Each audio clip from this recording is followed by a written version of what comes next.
27号，全国政协常委、中国佛教协会副会长、中国佛教协会西藏分会会长班禅额尔德尼确机捷布乘机抵达拉萨，开启在藏履职办公、社会调研和佛事活动。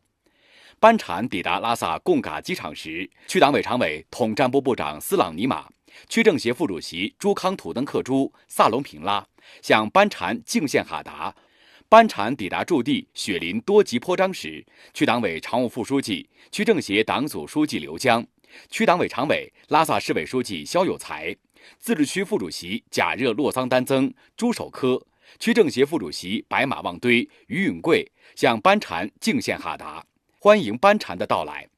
各寺院代表、群众代表、亲属代表、坡章管理处工作人员、僧人仪仗队身着节日盛装，列队热烈欢迎班禅。在拉萨期间，班禅将在中国佛教协会西藏分会日常履职办公，并开展社会调研，举行佛事活动。